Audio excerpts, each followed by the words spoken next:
بسم الله الرحمن الرحيم صدنك بيشا باج سنة لبكن لباتن يلح أو كبهجن كوية طبنك بيشا شوال سنة كن أفر بقول فرتن يتضبع تاريخ ذي هجرية كسو دوادا مركله يبرامج كي xulashada wararka qodobada saaka barnaamijka aan idinkugu hayno waxaa ka mid ah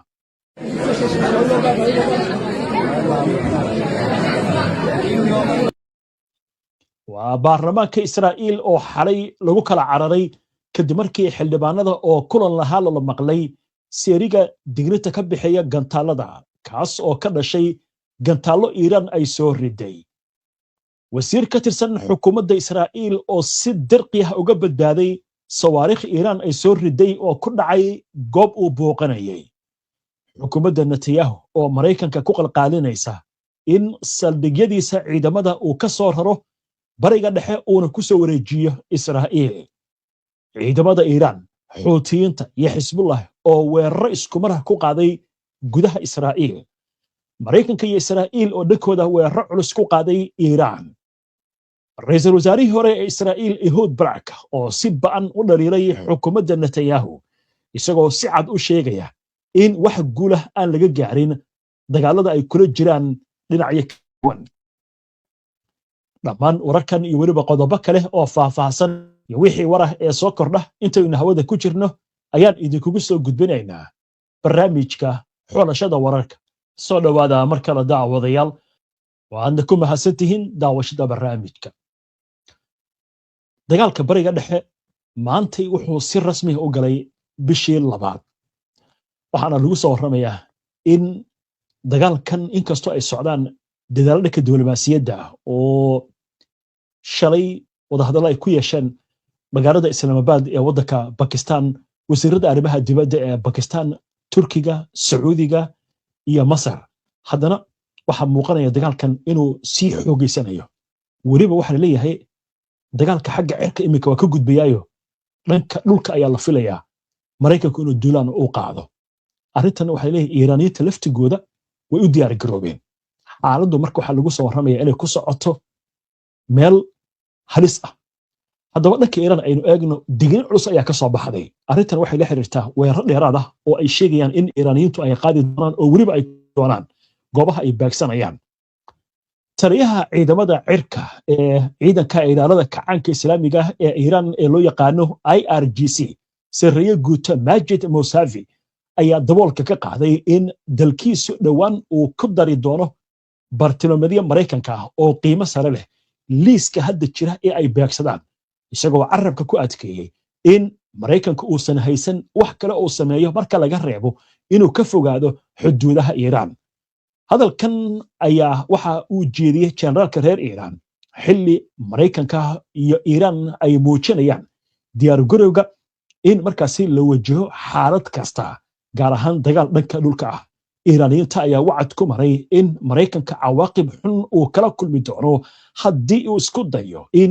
duulaan dhanka dhulka uu ku soo qaado waddanka iyo isku day kasta oo uu ku doonayo sida Iiraaniyiintu hadalka u yiraahdeen cadowga inuu ku soo galo dhulka Iiraan isla markaana uu la kulmi doono jug culus oo aad u weyn waxaana la sheegayaa taas inay noqonayso mid ka balaaran mid hadda loo geysanayo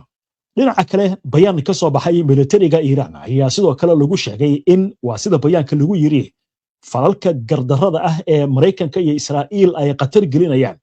amniga marinbiyoodka Hormuz isla markaasna ay been yihiin eedeymaha cadowga ka faafiyay in ay burburiyaan ciidamada badda ee Iiraan isla wararkan madaxweynaha Mareykanka Donald Trump ayaa sheegay in Mareykanku awood u leeyahay waa sida hadalka u dhigaya in uu maamulo marinbiyoodka Hormuz isla markaasna ay horeyba uga shaqeynayeen arrintaasi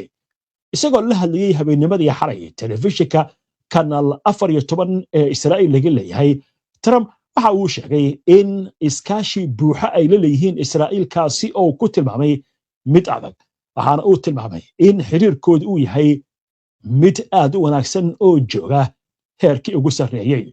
Trump waxa kale oo xusay in cadaadiska lagu saarayo nidaamka Iiraan in uu miro dhalayo wasida dalka u dhigay waxaana uu ku andacooday in Iiraan ay imika isaga ka baryayso heshiis maadaama dhinac kasta oo la burburiye buu yiri uu doonayo heshiis war kale oo coladan la xiriira xukuumadda Israa'iil ayaa waxaa la sheegayaa in ay u soo bandhigayso Mareykanka in saldhigyadiisa uu ku leeyahay wadamada gobolka bariga dhexe uu u soo raro Israa'iil iyadoo sabab looga dhigay arrintaasi isbedelada dagaalka iyo xaaladaha amni ee gobolka sida ay sheegtay warbaahinta Israa'iil warka ayaa waxa intaasi oo ku daraya in Tel Aviv ay wadahadalo la leedahay Washington kuwaasi oo ku saabsan in qaar ka mid ah saldhigyada Mareykanka laga soo raro wadamada bariga dhexe loona wareejiyo Israa'iil iyo sidoo kale in la dhiso xarumo cusub oo military ujeedadu waxay tahay baa yiri in laga faa'iideysto joogitaanka ciidamada Mareykanka ee gobolka tilaabadan ayaa la sheegay inay ka dhalatay isbedelada dhanka siyaasadda iyo caqabadaha amni ee sii kordhaya iyadoo ay jirto iskaashi sii xoogeysanaya oo u dhaxeeya labada dhinac weli lama gaarin baa yiri go'aan kaba dambaysta laakiin arrintan ayaa waxaa la sheegayaa in ay u marayso labada dhinac meel istiraatiiji ah warbixino hore ayaa waxay tilmaamayaan in joogitaanka Mareykanka iyo Israa'iil aanu ku koobnayn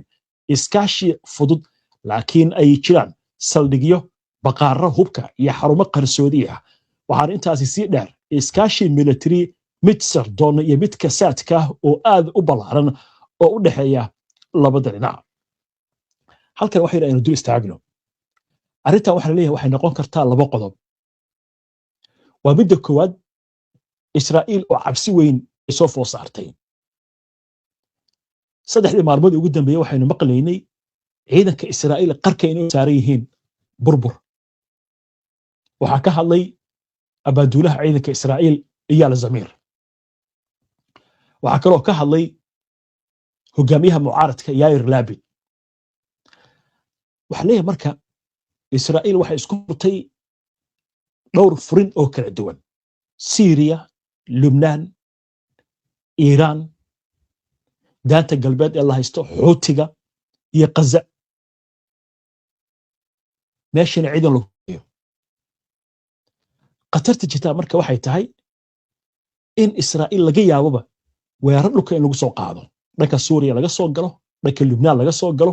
xitaa dhankan Jordan baa laga cabsi qabaa in Xuutiga intay soo maraan Sacuudiga ay ka soo gudbaan halkaasi daanta galbeedna qarax u ka dhaco dhankan Gaza dagaalka dib uga bilowdo Iiraanna duqeyn ay samayso marka xilli qorshahan waa qorshe caynkaasi oo ku wajahan Israa'iil in ay badbaadiso arrin kale markii meesha ku jirta hadda maxaynu maqlaynay Majid Musawi generaalka reer Iiraan muxuu yiri waxaan ku qasbaynaa Mareykanka inuu ka fogaado xuduudaha iyaga maxaa loola jeedaa Ciraaq Lubnaan Turkiga marka lagu daro oo Ciraaq lagu daro oo Kuwait lagu daro oo Bahrain la eego oo la eego waddanka reer Qatar Imaaraadka intaas bas saldhig military ayuu ku leeyahay Mareykanka Lubnaan aan ka saarno waxaan u jeednaa wadamada kale intaas bas saldhig ayuu ku leeyahay Mareykanka intaasna waxay u dhow yihiin Iiraan qaarkood xuduud badeed bay leeyihiin kuwana waxay leeyihiin xuduudo dhanka bariga ama dhulka ah laakiin Iiraanta waxay leeyihiin Mareykanku inuu ka fogaado xuduudaha iyaga horta marka suurtagal ma noqonaysaa in ciidamada Mareykanka laga soo raro Ciraaq iyo Kuwait iyo Qatar iyo Bahrain iyo Imaaraadka oo Israa'iil waa suurtagal baa leeyahay taas marka oo shuruudaha Iiraan hadii la aqbalo oo Iiraan la jibin waayo waxyaalaha ay shuruudaha ka dhigan karto markaas inay ka mid noqoto arrinka kale marka muxuu yahay qorshe waxaa leeyahay waxaa jirayba markii xukunka uu qabtay Trump la doonayay gobolka bariga dhexe Israa'iil lagu wareejiyo xarunta looga dhigo Israa'iil dhammaanba ciidamada Mareykanka ee jooga gobolka bariga dhexe Israa'iil loo soo wareejiyo taliska ciidamada badda ama taliska shanaad ee Bahrain ku yaal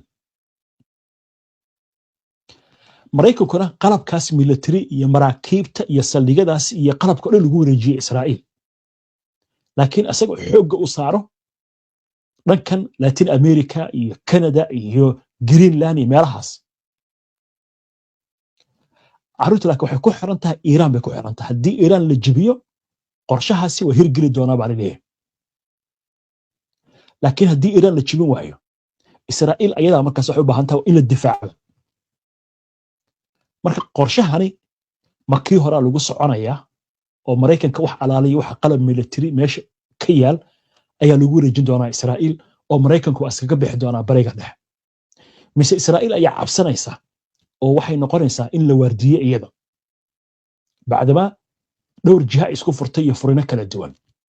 dabcan warkan waa war cusub wixii ka soo kordha barnaamijyada dambe ayaan idinkugu soo gudbinaynaa iyo sidoo kale wixii khibrada ay ka tiraahdo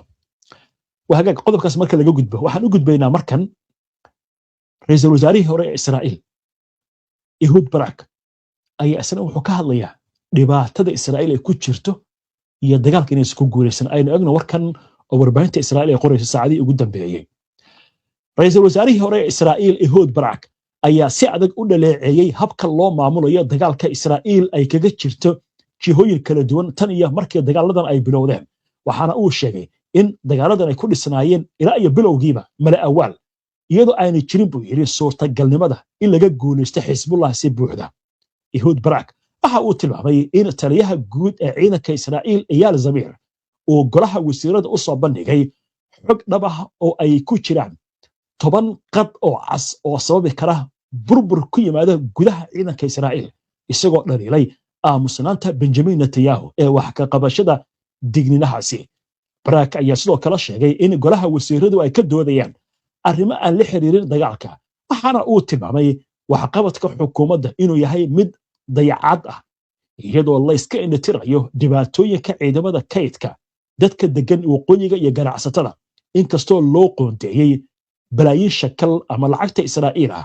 oo aan lahayn buu yiri ujeeddo cad wuxuu carabka ku adkeeyay inaysan jirin xal degdeg ah oo lagu xallin karo yaraanta askarta isla markaasna qorista yahuudda diinta aadka ugu adag aysan wax natiijaha u keenayn ugu yaraan muddo sanadaha ciidanka Ehud Barak waxa uu sheegay in xukuumaddu ay shacabka ku beerayso rajooyin aan jirin isla markaasna aysan runta sheegeen taas oo keentay buu yiri qiimayn khaldan oo joogto ah gaar ahaan marka la eego Iiraan wuxuu xusay in heerka militariga uu fulinayo howlgallo fiican laakiin wuxuu yiri heerka siyaasadda ayaa waxay ku guuldareysteen in ay wax natiijaha keenaan isagoo sheegaya in Hamas Xisbullah iyo Iiraan weli ay awood leeyihiin ra'iisul wasaarihii hore ee Israa'iil waxa sidoo kale uu adkeeyay in Xisbullah aan lagu baabi'in karin military ahaan laakiin xalku uu yahay mid siyaasadeed isla markaasna meesha ay ka baxday suurtagalnimada in nidaamka Iiraan la rido ama guul military la gaaro ugu dambeyntii Barak waxa uu sheegay in xukuumaddu aysan doonayn inay soo afjarto dagaalka si looga fogaado in la furo baaritaan ku aadan mas'uuliyadda dhacdooyinkii 7 Oktoobar isagoo ku baaqay in aan la aaminin go'aamada Netanyahu iyadoo si qoto dheer loo baarin arrimahaasi marka wuxuu leeyahay dagaalkii kumaana guuleysan Iiraan laguma guuleysan in la rido nidaamka kacaanka Islaamiga